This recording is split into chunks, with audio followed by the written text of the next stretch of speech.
сөзім бүгін алғыспенен басталат. Біздер үшін көздеріңнен жас тамат.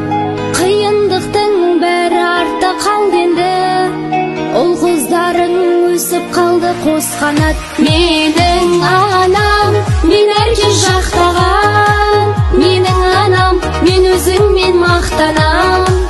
Арманымның биік қылған тұғырын, менің анам барлығынан жақсы адам.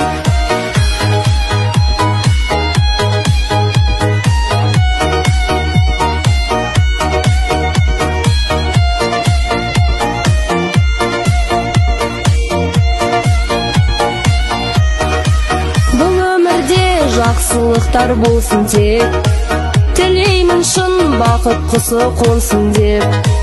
Жүре берші ортамызда анашы,